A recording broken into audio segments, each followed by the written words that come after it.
Hey, all, this is Phil from the future coming to you hot off the heels of my conversation with Michael. And you're going to really like this conversation. You listen to Michael's story about discipline and the key idea from him, which is like you are your habits. We connect about the pillars of spirituality, the highs and the lows of what it looks like to be or to not to be spiritually fit. And we revel in our own friendship where we've known each other for 12 years and reflect on those things. So I think you'll have a nice introduction to who we are as friends and how we can relate to similar backgrounds in our spiritual fitness. So sit back, relax, and enjoy another episode of the Grow Self Spiritual Fitness Podcast. And now, in terms of like your connection with your career and everything, also, like, how much do you want to be Michael Adams versus, associated with what you do professionally? Oh, dude, it doesn't matter. I mean, I'm just a guy who sings. So, I mean, you don't have to, you don't have to blow me up or anything. I'm just some guy. Oh, yeah. Well, your email address is michael.baritone.adams. So I'm just taking off of what your email says. Every time I read it, I cringe. I'm like, oh God, What's the story behind that email?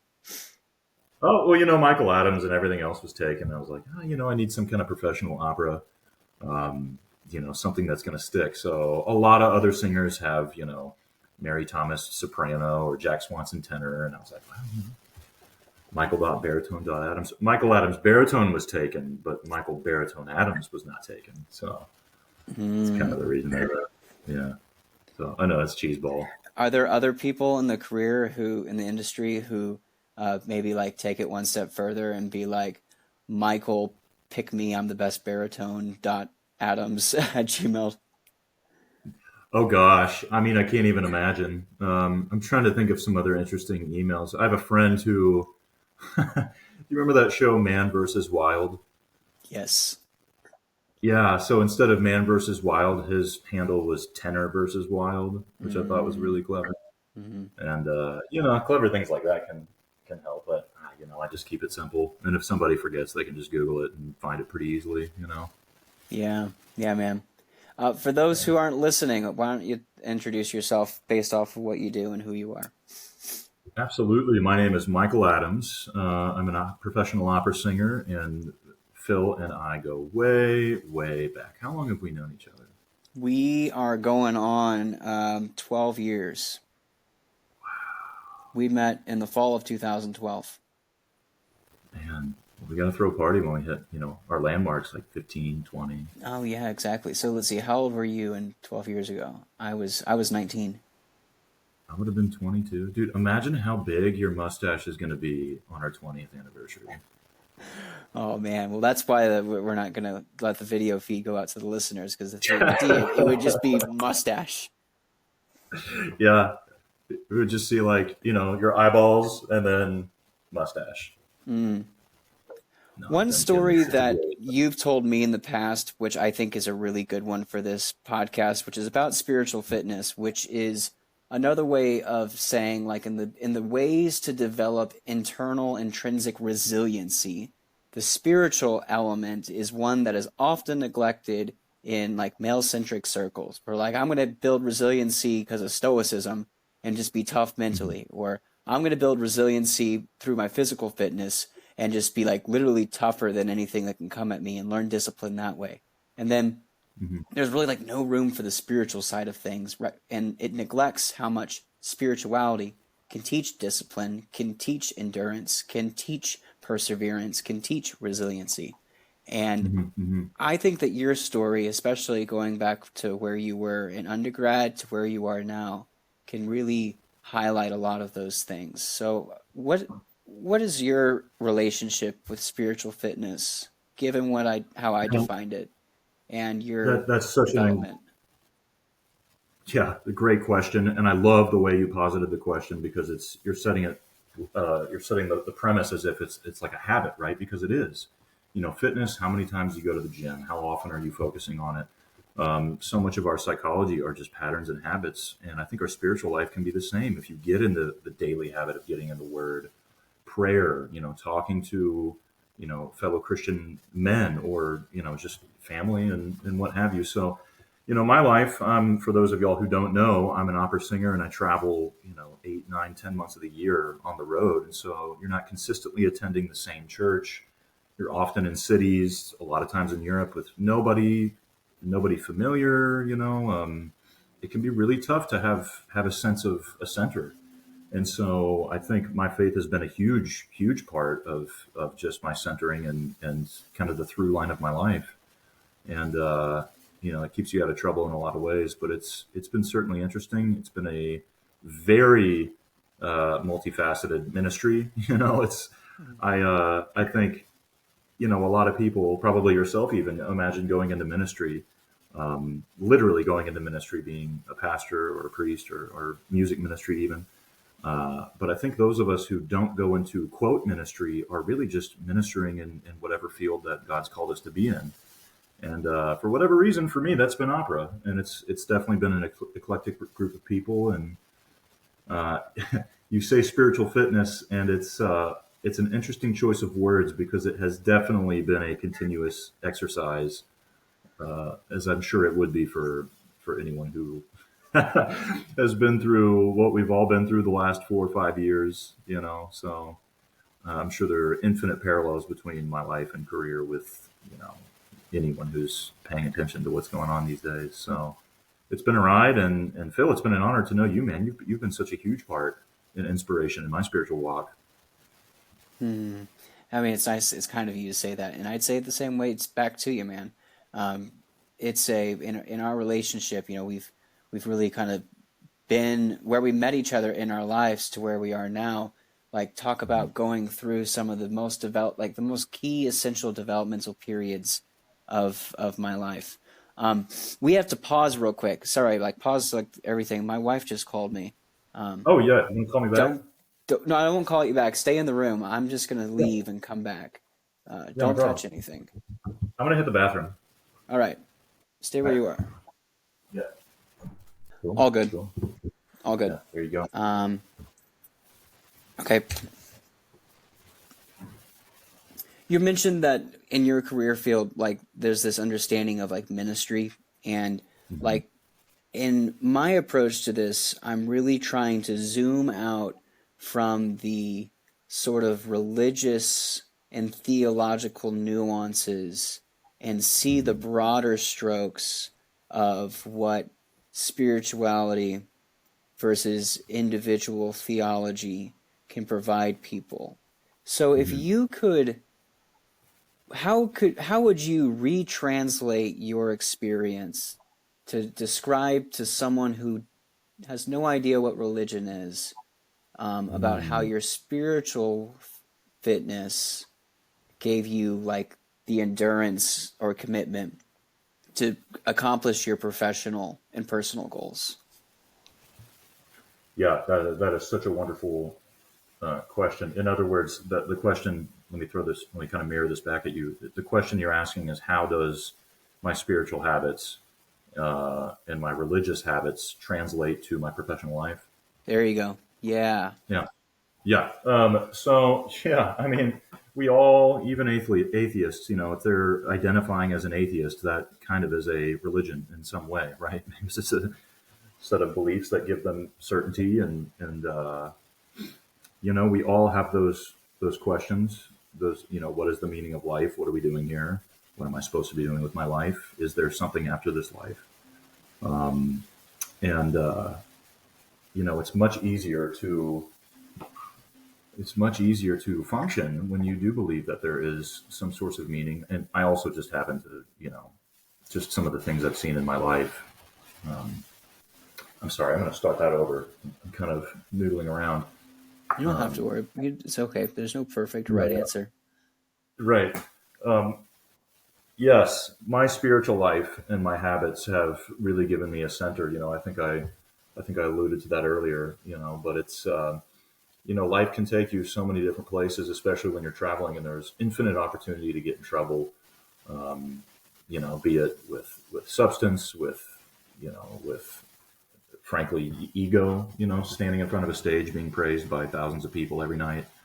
or even just people in a room. And, there's a bit of ego involved because I think to be comfortable standing on a stage in front of people, you have to have some ego. Otherwise you wouldn't force yourself to do it. So, you have to keep that in check. And I think it's my religious beliefs and my spirituality has deeply kept me humble and rooted uh, in just, it's definitely kept me stable as a person, particularly the last 5 years. It's been a rocky, I don't know how many of your listeners are classical music enthusiasts, but, most arts organizations have permanently lost somewhere between a quarter and a third of their audiences. And so, that's had pretty wide implications in terms of the finances, the frequency of which we perform, and it's been a hard transition for a lot of us who are in the arts, and that has, for those of us who do believe in God, has caused us to have the choice to lean on Him harder or not. And it's been for sure an interesting path. I will say there are a lot of people in my industry, for whatever reason, I think it's just life, who are incredibly resentful of Christianity, or they've been wronged by a Christian or judged, or this or that. Pick a story. We all know people, and I've found that instead of proselytizing and trying to, because so many people don't, especially nowadays, political or just philosophically, don't want to hear ideas that are different from their own. They're not actually open to the idea of changing their mind. They just want to live in an echo chamber. And I found that my ministry in my field is much more substantive when you just walk the walk and they notice. They notice the joy that you have. They notice the kindness and the light that's inside of you. And then when they ask, of course, if and when they do ask, they're actually open to hearing what you have to say. So that's been an interesting realization for me the last couple of years, particularly. I couldn't agree more, Michael. Like and this is why I love this idea of spiritual fitness, the key word being Mhm. fitness, because like you can tell if someone is physically fit just by looking at Mhm. them. You don't Mhm. need to ask them, you don't need them to come up to you and talk to you. It is an obvious by their body is their resume. And Mhm. there's really no hiding that. Of course, you can take like drugs Mhm. and cheat your way through, but your actions speak louder than words. And I see that with spirituality too. I say over and over again that the outcomes of the same diagnosis in the hospital are determined by someone's spiritual fitness. And I'll Mhm. say that again. The outcomes of the same diagnosis across people is determined by someone's spiritual fitness. That is what I believe. And I see Mhm. that Mhm. every day. The person who is spiritually fit is able to navigate the storms of life much better versus the people who are not spiritually fit, even when they go through the same storm. Mhm. And you're so like go can you go more into detail or maybe some talk about how what you see in your industry particularly about how the people around you who are not spiritually fit, how they fare compared to, your experience with spiritual fitness? Oh my goodness! I mean, there are so many things we could talk about here. I'm thinking In like my getting industry, rejections or like the experience of failure or the experience of hardship, particularly to your industry maybe. right? Yeah. So specifically to my industry, there are tens of thousands of people who are trying to sing. It's so incredibly competitive, and there are really, just a several dozen companies, and at least in the United States, and maybe a couple of hundred singers, against those tens of thousands of singers who are competing for jobs. And so the natural outcome of auditions or just anyone you sing for is rejection. You might get a job, you might get one or two jobs out of 100 auditions you take. And I think it's very similar definitely in the ballet world, in the acting world. Acting is probably even more cutthroat. The symphonic world. And so I think as a Christian, having that spiritual fitness, and if you are active, it's like, this is a dumb analogy, but if you were to play a basketball game or a football game, your endurance and the amount of minutes you're able to play is directly correlated to how rigorous you've been testing your body. And I think faith is the exact same way. Because, in every single person's life, whether they're young or old or, typically seemingly in their 30s, at least the last few years for me, you're going to be tested. And how you respond is in large part going to be due to how spiritually fit you are and how, the habits you've built over days, weeks, years. And, so much of it, I'm sure, is neurological pathways that are every time you do something, you're slowly and then quickly building habits, literally repeating, you know, psychological neural pathways in your brain. And I think you can kind of hack that in your spiritual life, and vice versa. But yeah, a lot of people do not handle rejection well. There have been times where I don't, I think the natural bent for any non-believer is to bend inwards, to become more selfish, to become, this and that. And it's the opposite of what, Christ tells us, to essentially bend the heart outwards, right? And it takes a lifetime to learn how to do that. But it's a great question, and definitely a philosophical divide between believers and non-believers, I think. Mm, right. I'm hearing you describe how, especially along this idea about how competitive your field is, and how like the field that you're competing on, if it was like the NFL or something, it's actually, I compare a lot of what you do to the NFL, given the scale of the amount of people who are interested versus the slots available. That's very Although, kind of you. Yeah, we definitely don't get paid near the amount that they do, but that's neither here nor there. no, maybe, I mean, back in the day, or maybe like you said, back in Europe, right? There's those few Patrick Mahomes singers. There's Um, a few, yeah. And just like that ability to endure rejection, like that, the rejection goes into that category. Like when you think of spirituality as what gives you meaning in life, what gives you yeah. Hmm. purpose in life, and what gives you community.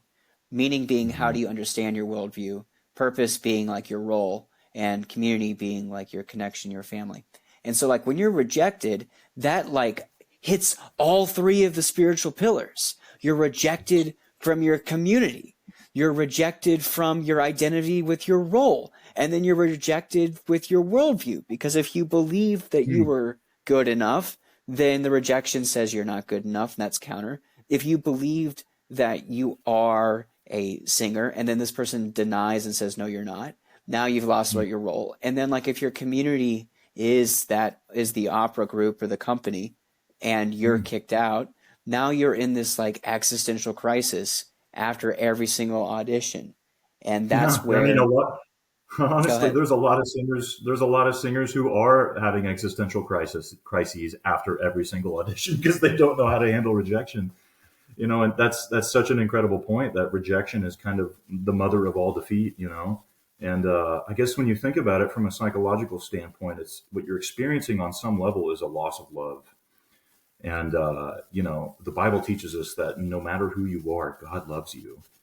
And without your faith, you may not know that, or that may not have ever crossed your mind. And so I think, practicing this spiritual fitness you're describing, it's such a wonderful metaphor. Really can prepare you, I think, for anyone to deal with rejection, Mm. and just hardship. Yeah.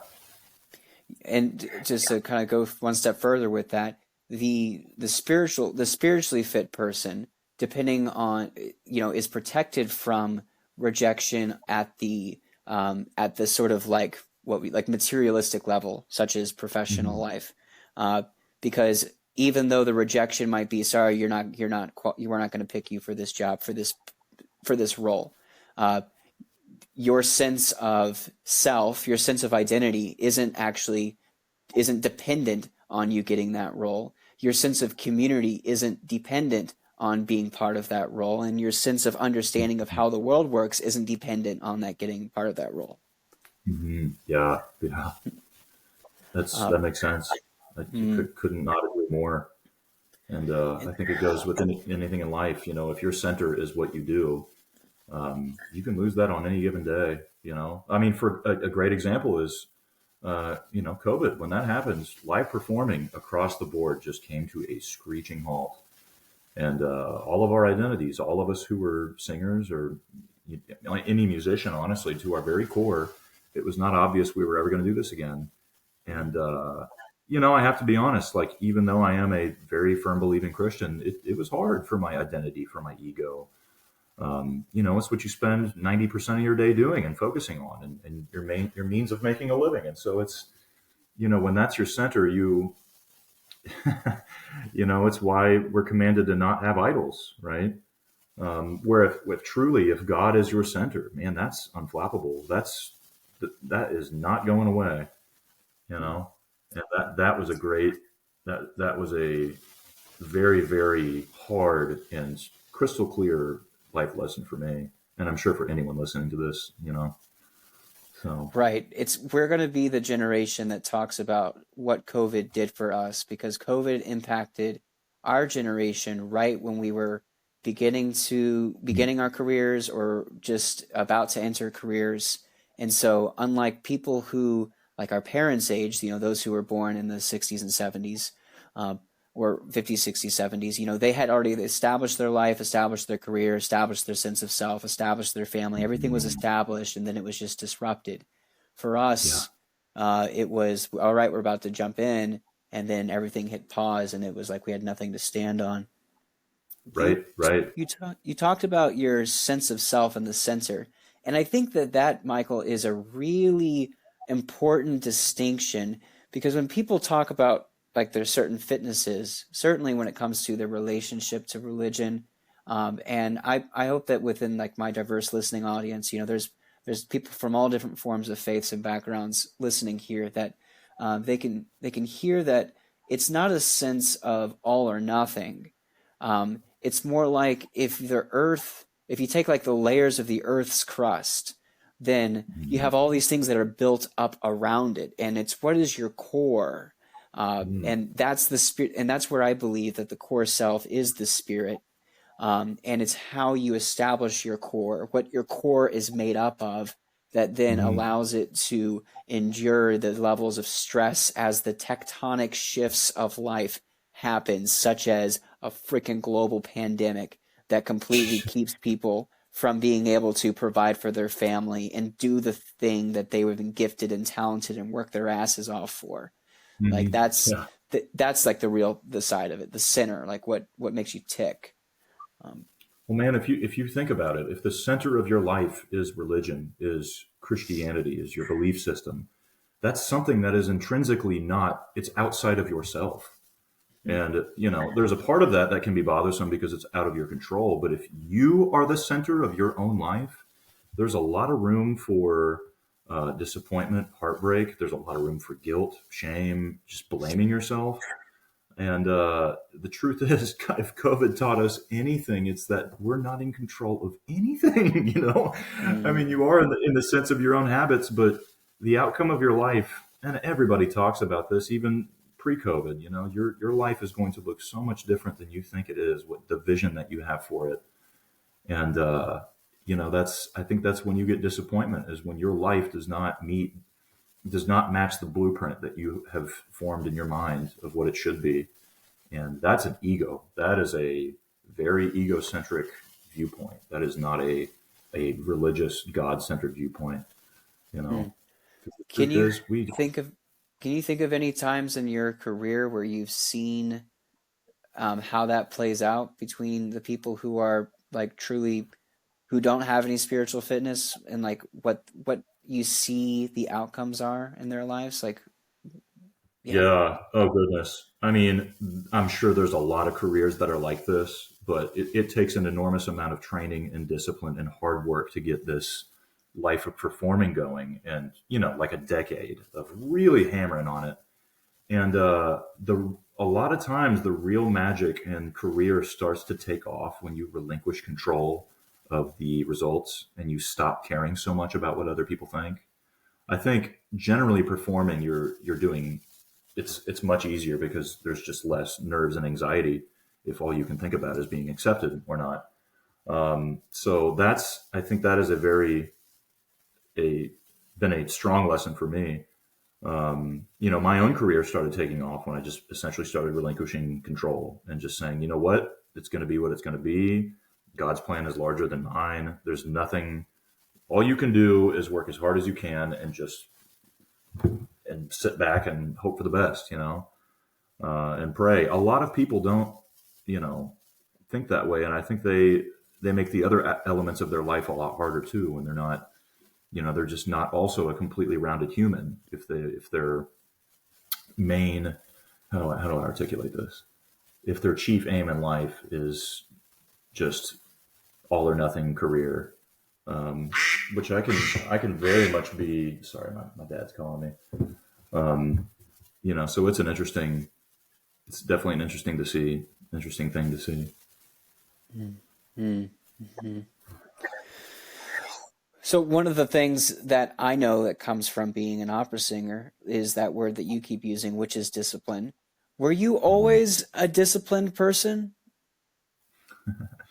Excellent question. No, when I was a child, and really up until college, I just rode natural talent. I was mainly a baseball player, actually. I came to singing very late, and I think I was very physically gifted. I had very good at hand-eye coordination. I hit my growth spurt when I was like 11 years old, so I was always bigger than literally everyone else. And so I just had a lot of physical attributes that were gifts, and it did not occur to me that you have to have literally fitness in sports. And I had a lot of injuries because I was strong and I would push my body beyond its ability to, when you're not conditioned, you're just going to pull stuff or break stuff. Mm. It wasn't until I was in school and I got this impression that if I didn't work very, very hard at music, that you're just not going to pay your bills. You're not going to make a living. So I think the main motivation was partially financial and partially just a very realist approach that, you have to really dedicate yourself to, you are your habits. And, that's true. And a lot of people don't know, but singing seems like this magical thing where you just either have this voice or you don't. But it's a lot like golf or baseball or basketball where, you have to coach your body to do things in a proportional manner and to condition your voice. It's like a lot of people will, go to a concert or go to a football game and be cheering and lose their voice because they've not conditioned it, or they're just screaming, and they don't know how to use their voice. The same thing happens in singing. You have to know how to essentially not injure yourself, because in opera you're singing over an orchestra. It's different than musical theater in that musical theater you are mic'd and they are pumping you through the house so that you can be heard, in front of the, whereas opera, it is literally just your voice, and so it takes years of training, and you really can't, it's not an accident. You can't do it without discipline, I think. And I think the less talent you have, the more discipline you have to have. So, Mm-hmm. whereas, I mean, this it's not singing, but anyone who knows Michael Jordan's story, maybe one of the most naturally gifted people ever, with the most rigorous work ethic anyone had ever seen, and that's why he was, in my opinion, the GOAT. Sorry, LeBron, but I mean, he's great too. Don't get me wrong. God, what am I Yeah. saying? Oh, But I think it's there's like two things that pop in my mind. Off the Jordan is there's that great quote, and I'm gonna butcher it, but it's like Michael Jordan's known to have said like I've missed 347 field goals and 15 times I lost the game-winning shot, and 35 times I didn't win the game when I was supposed to. Dot dot dot, and that is why I win, or something like that. It was yeah, one of those things of like he recognizes all the things that he didn't do, and that's sort of what motivates him to stay disciplined because he doesn't focus. He's not just consumed by his success. And yeah. the It's go ahead. no, yeah. In essence, his success was built on a mountain of failure. And Yeah. I'm sure that's what motivated him to work so hard too. I think he got benched in high school, and I think he Mm. wasn't even like the best player at UNC. Um, stuff like that. It's Right. really wild. Yeah. Thank God. I remember in my ordination series, which was I was doing during my master's at Yale. So this was like fall 19, one of my first interviews. And one of the mentors, one of the people on the panel said, described a time that you failed and what you learned from it. And Hmm. I could not think of anything. And my Hard mind, question. my mind just like blanked. Yeah. And the like the bullshit that came out of my mouth and my panic of my interview was, well, I don't really think of life in failures and successes. I just think about times that I've fallen short of my expectations, and I see any failure just as another opportunity to find success later on. Something like that. I A mean, big, that's legit. yeah, but it wasn't the point that he was trying to get at. What he was proving Yeah. to me is that I was so egocentric and success do oriented that I had yet to Hmm. develop an appreciation for how much failure can teach me and be a really great place to grow. And I'm really grateful for a lot of my failures now because it's actually as the result of, in my opinion, it really is the result of my failures where I've made the biggest changes in my life. Oh man. Right? Yeah. I mean, that's powerful, man. That's powerful stuff. And It's I good mean, changes. thank God that you learned that so early in life. I mean, a lot of people never learn that, you know? Yeah. I guess that goes back to the being spiritually fit kind of thing. I mean, I guess, no, that's not true. I do it because a lot of my work has to do with death and dying. And so Hmm. I think I have uh, a unique, if not borderline unhealthy view, an appreciation, passivity towards our mortality. And it's given me a much deeper appreciation for the present moment. And as a result of like looking at things from a more higher point of view, like a 30,000 foot view than just like That's so my own real. ego self. That's so real. I think Yeah. about that all the time. I've doctors in the family, and I think, man, just being around sick people all the time probably constantly puts your life in perspective. The things that we think are problems are just minor inconveniences compared to people who don't live in the Western world, or people who, Right. you know, just pick a problem. Right. They just don't matter. They don't. And yet they do because our emotional experience, is real and the way that we feel is real. It's just, can you take a Yeah. moment to like step outside your feelings and not take Mhm. yourself so seriously? Um, and, You're and, not and the that's center of it. the universe. Yeah. Yeah. Okay, so I made the first point on the Michael Jordan thing. The other thing, though, is like this is one of my most favorite conceited stories to talk about in our relationship, which was when I Mhm. was at the end of my Fulbright year in Italy.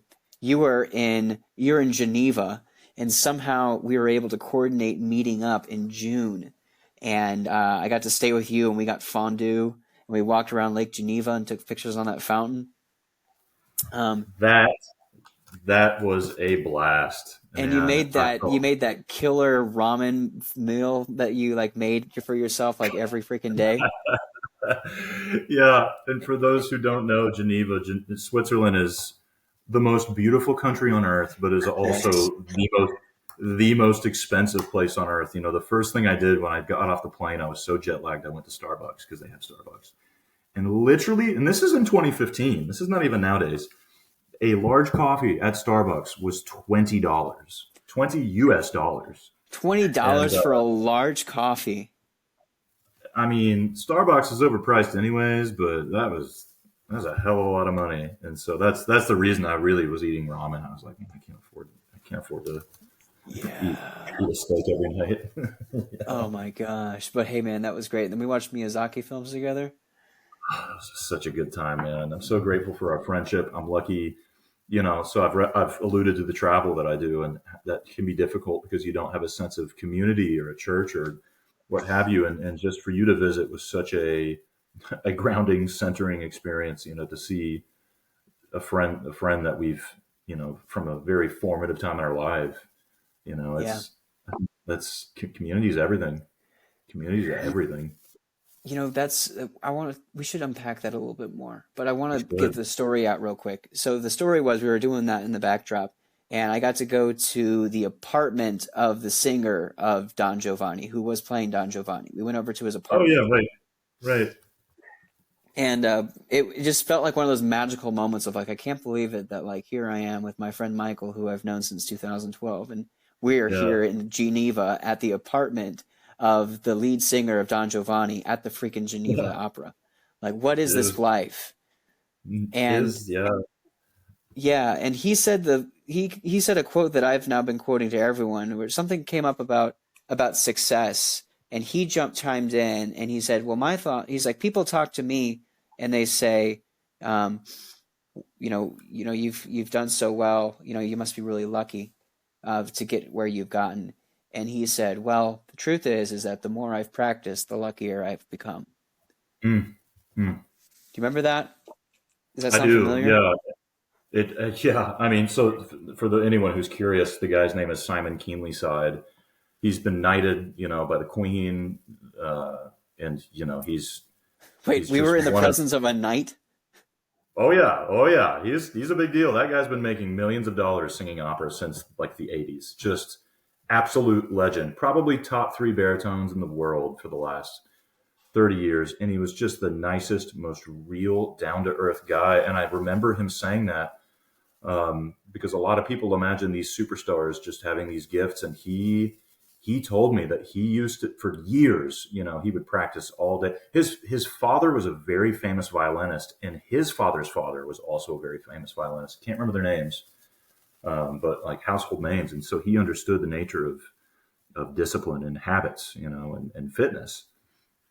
And he said he used to just stay up all night and stand in front of the mirror and sing and watch himself act, watch his technique.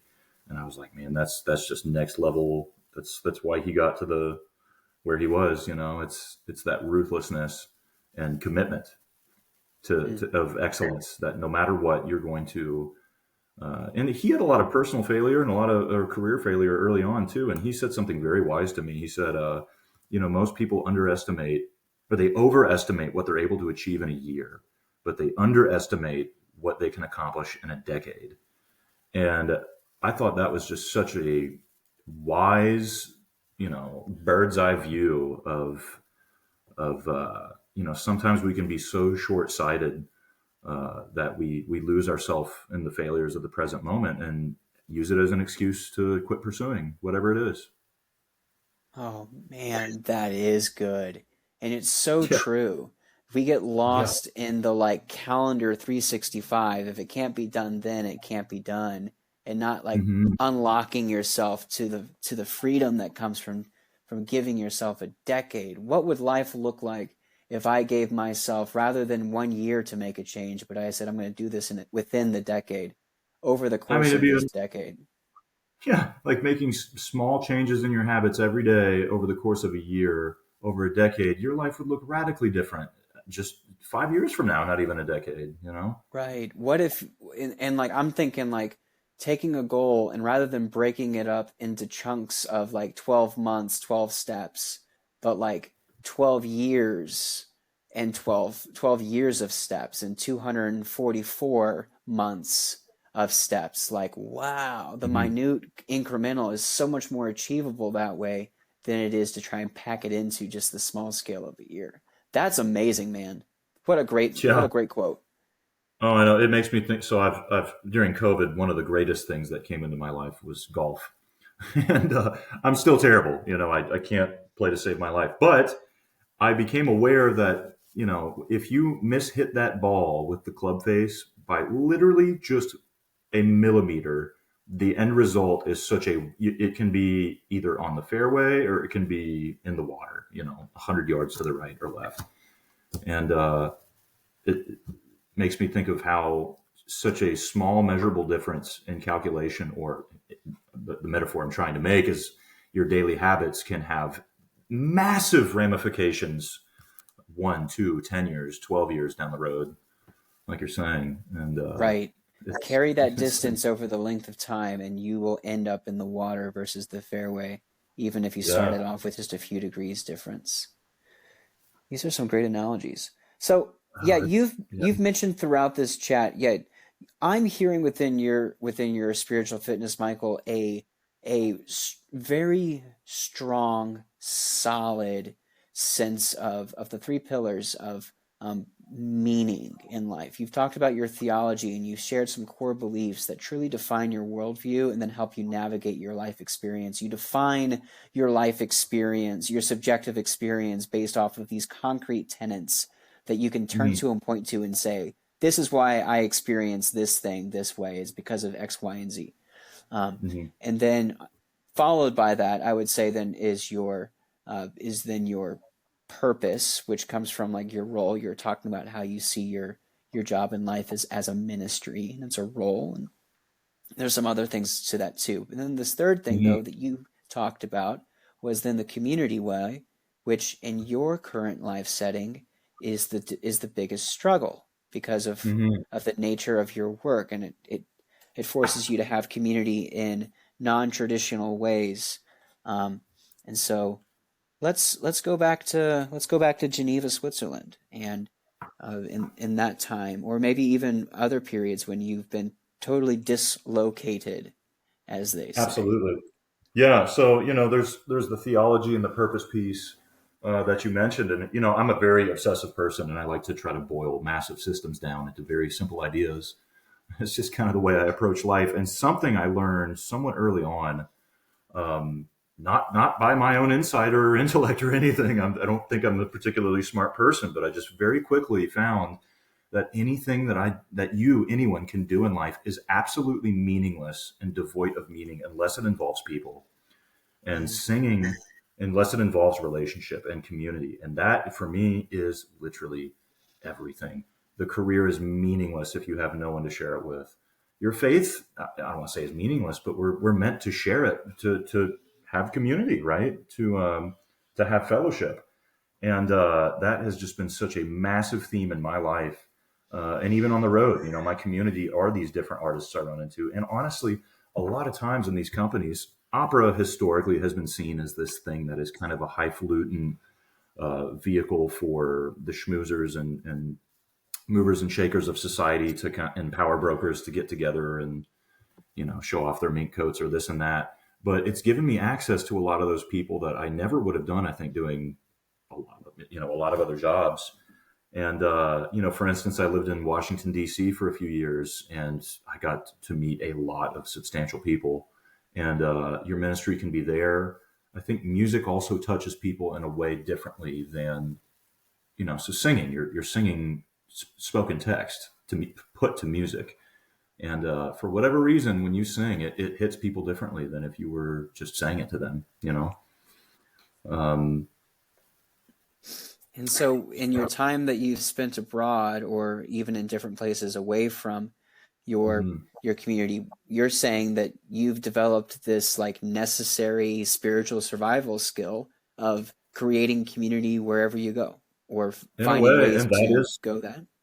Yeah, and in my mind, those connections with those people are the meaning of life. That is the meaning of life is connection. Wow. Um, what are we doing here otherwise? And not every singer thinks of it that way. Everybody's got different goals in life. But for me, I'm very much a face to face, people oriented person. I'm not like you know, I'm trying to think.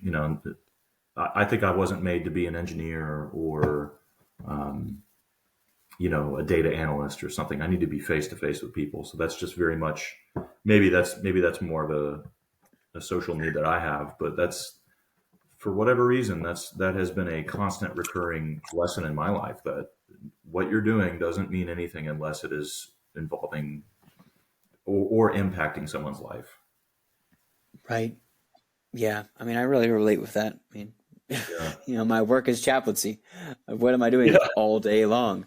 I'm literally. walking into strangers' rooms and having like intimate conversations with people. I mean, in a way, And I'm jealous, yeah, man, because that's like I sing for a living. Like just make pretty music. You are in the weeds, in the trenches with people who are often about like literally dying in front of your eyes. And man, you talk about meaning, you talk about impact. Good Lord, I can't even mm, imagine. I'm sure it's Well, hard. it's, it's, uh, I think it's, you can relate with this though, which is like, it's just, I don't see it that way because like, it's just like what I was called to do, what I was made to do. And I'm really just doing what I know how to do and what I've worked to be Yeah. able to do. I also have a real, in my opinion, healthy view towards my role in chaplaincy, which is I very much view it as my profession. Although like Mm. I'm ordained and so I'm part of a life of ministry and it's lifelong, it's 24/7. I don't ever stop. Like it is in lots of regards just to protect myself so I can do this for the next 5 decades is Mm. like this is my job, and I get to love these people where they're at. But a lot of it, I also it takes a lot of protection, and that's protecting myself through like my understanding of psychology and other things. What are my motivations? Why am I acting this way? And where is it coming from? And why are these people acting this way? And where is it coming from? And then Yeah. kind of threading that needle. It's Have so you found easy that? though. Go ahead. Right. No, I was curious. I know that you're kind of interviewing me, but I want to know, have you had to manage your caseload or, have to put up some kind of a psychological wall sometimes for it to just not, you know, I know a lot of therapists or psychiatrists or psychologists they have to manage their caseload to be very careful that it doesn't deplete them to such a degree that they can't actually help their clients. Have you found that in your life? Right. It is similar in that way. Like, we've got lots of adages between you and me. We should probably talk to each other using metaphors and analogies only. And the one that which would be a fun conversation to have, it would be just like insert an analogy. Um, it reminds me of the adage of an empty cup can't pour into others. You have to be a fool if you're gonna pour into other people, which Yeah. talks about the importance of like self-care and other things, but also Hmm. about like the thing is that analogy is pretty fucked up because it's this idea of thinking that I'm taking something within me and then I'm like giving it away to someone else, and that is like not a healthy way to operate, especially in the care industry. To this idea of like I've got a full tank and then I'm like giving it away to other people. Man, I ain't giving shit away. Like Yeah. I'm I'm walking into strangers' rooms and I'm leaving. And we're having a Yeah. 15-minute conversation about things and I'm talking to them and I'm loving them through listening and like being willing to like ask difficult questions like this. But it is very much like it's not this me giving away to other people. And so Uh-huh.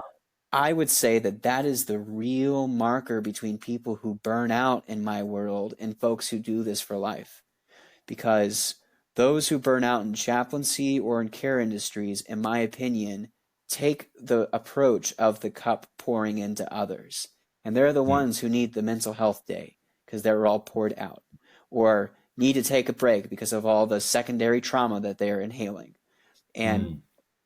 it's just not my approach to it. My approach is I am an outsider entering in like a scuba diver going down to like observe and like be there within the system, but then I exit that system. And Mm. there are experiences that can like rub off on me that can be difficult to think about. Um, Hmm. but the way that I keep myself protected really is that rule number one of chaplaincy is it's not about me. And I just go back to that. Here's an example. I walked into a room today and I said, "Hey, my name's Phil and I'm the chaplain. I work here at the hospital. I come here in peace." And everyone laughs, ha ha ha. And I say, "I'm here to provide some support to you and your family and your child during your hospital stay." The mom gets up and says, "Well, we're not religious." And I say, "Great. I'm actually an interfaith chaplain, so I'm happy to respond and respect to all different walks of life and beliefs. And that does not it's not a precursor for my services here." And she says, "Well, we don't really need any emotional or spiritual support, so we're fine, thank you." And and her body language and tone of voice is enough to communicate to me that she wants nothing to do with me. And so I Yeah. walk away. And that's it. I'm rejected. And if I was someone who was like pouring out into people, I would take that personally because it's Uh-huh. like, why is she rejecting me? Is it something I said wrong? did I come in at the wrong time? Was I doing, what was it, what was I doing that would make her reject me? What do I need to do better next time for her to accept me? Versus, man, this woman's got a whole life that she's lived. And apparently, when I said the word chaplain, she got triggered about something that someone did some time ago. And she remembered that and was like, I don't want to deal with that again. So I'm going to be polite and enough to make sure that this person socially understands that I don't want to talk to him without saying, get the fuck out. And that's exactly what happened. And I was like, all right, cool. Right. So there you go. That's how I manage it. And that's how I kind of keep my head above water when I'm like working with kids with cancer and, children who die because they sucked on a grape because mom walked away for 15 seconds. Like, God.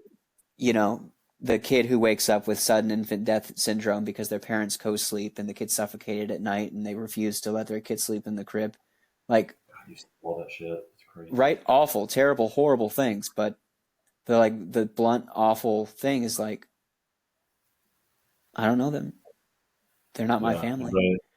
It's not my life. And if I'm going to be there for them, I can't let that affect me because otherwise I wouldn't be able to be the chaplain that they need me to be, which is the person. Do you think being a chaplain and working around all these crazy situations you're describing has affected, you as a father now? Which congratulations, by the way. I think, thank you. Yes, that's public info. It's funny you mentioned that because you're, I think, the second or third person, at least in this podcast, the second person. But a lot of my friends have asked that when I talk about this now. Oh, really? And sorry. no, it's touching that you ask and that you're putting those dots together. And it's exactly what I was saying earlier, which is it's given me a lot of appreciation for how healthy and happy my baby is, and at the same time has given me, in my opinion, a very healthy and realistic view of embrace the present moment, because it is very true that any moment I could wake up and she could be gone. Dude, it's all you get. The present's all you get. That's all I get. And I'm not going to put her in bubble wrap and prevent her from living life. I want her to experience as much life as she can. I'm all pro vitality here. And if I lose her in the pursuit of that, then I would know that I did my job and of making sure that every moment on this earth that she did have was full of life and the pursuit of happiness as possible. And I would be terribly sad and heartbroken and everything, but I would also not have any regrets. Well, what you're doing is going to have tremendous effect on her psychology as she grows up, because she's going to learn to be that present. Man, that's been a lot of my life, is just figuring out. Probably anyone who deals with anxiety or depression or whatever is like, present's all you got. Like, if you're not in the moment, you're suffering. Yeah. Now back to you as we kind of begin to wrap this up. Is we started off with how your spiritual fitness gets you where you're at, and we're kind of going through some of just like your journey with it and talking about how it relates to your field and everything. And so and this is where feel free to speak as clearly and as bluntly as you'd like without, we don't have to go from the broad strokes anymore. Go back to the minutia. Yeah. What do you do?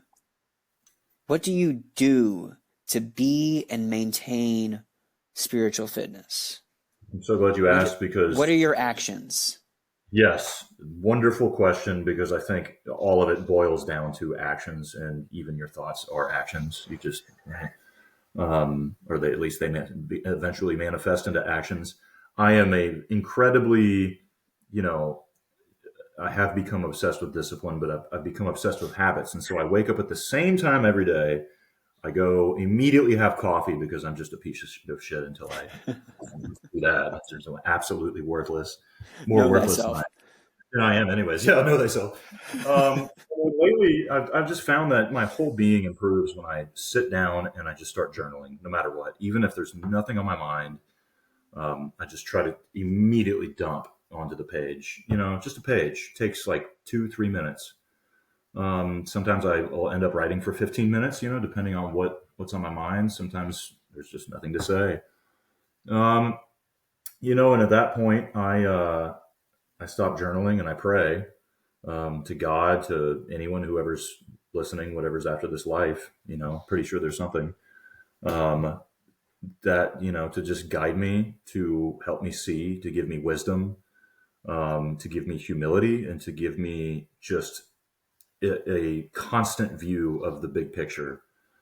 Because there's so many things throughout your day and life that just distract you and make you crazy. There's unlimited things to make you crazy. And so just a constantly striving for perspective, because that's the thing that gets you through the day and through your life, right?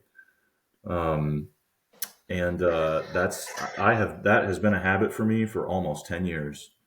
And I just try to pray throughout the day anytime something bothers me, almost just like a meditation. And it's not formal, like I'm just talking. It's maybe even talking to myself at times, just constantly verbalizing, trying to make sense of what is happening in life. And it's kind of given me just a constant perspective of what, because being a singer or being a musician, I'm sure you have some who are listeners who are musicians. It can be a very volatile life, it can be a very difficult life. It's a great life, but there's so many things, so many variables that you're just completely out of your control, which, like, maybe that's the lesson, right? Things, for whatever reason, the lessons we need to learn are they are presented as problems in our life, right? Everyone's given the problem they're supposed to deal with for some reason. Whether that's a God thing or whether we attract that, I have no idea. But I try to identify that every time something pops up in my life. I'm like, all right, I'm supposed to deal with this. I can't run from this, because if you kick that can, it just gets bigger. It turns into Godzilla taking over the city, right? Yep. So that's been my approach. And just to try to have deep, meaningful conversations with bros like you, of like just trying to make sense of what the fuck is going on here. Um, it's really easy to become jaded the older I get. I mean, I have become more jaded, and that's something I'm working on, is like how to have hope, and how to still have a positive impact on people, um, on a deep psychological and spiritual and religious way, right? Mm. So I don't know, man. I don't have everything figured out. I'm still working on myself and trying to figure out how I can become better and more useful and have more utility in people's lives. Mm. Mm. Finding new ways to use the gifts and talents that you've been given. That's a retooling, if you will. Mm-hmm. I mean, you've already got 90% of it figured out, which is you have the Good. discipline.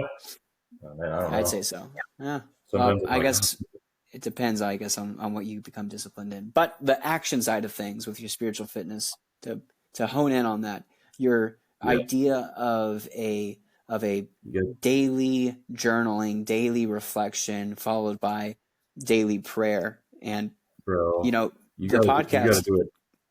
Yeah. go ahead.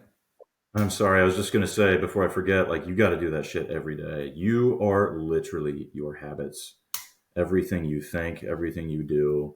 I mean, how many of us now, with all these damn phones, just scroll, and we'll just find ourselves like absorbing all of that information, and ads and whatever, and eventually you're not even thinking your own thoughts, and it's like you have way more control, you have way more autonomy over who you become than you think you do, and it's Mm.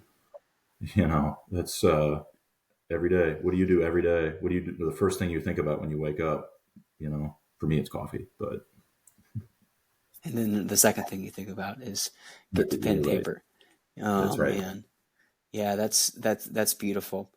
Well, last question is, if you could go back in time and whisper into your ear 12 years ago when we first met, to give yourself a little bit of encouragement or words of wisdom, what would you say to the 22-year-old senior in college about to Good embark Lord. on his career? Just get the guac on your Chipotle and don't worry about the cost. I'm just kidding. No, Oh honestly, man, it would, that's a banger, man. That's a good one. right? No, honestly, it would Get the probably guac. be just, you're right. For me, it would probably be to just worry less. I have spent a lot of time and energy thinking about scenarios that have just never happened or even come close to happening. And then COVID happens, and you just react to it in a way. Um, a lot of it is just reactionary because you haven't spent time thinking about it. And I don't want to get on that tangent, but yeah, probably it just would be to not worry because most of the time, there's two quotes my grandma used to say all the time. She's like, one, the first one she said the most was, you should quit thinking about yourself or worrying about what other people think about you because the truth is they're not thinking about you, right? Mm. So that was a very powerful thing about adolescence. The other quote was, you can spend so much time thinking about something that eventually you think you've done it.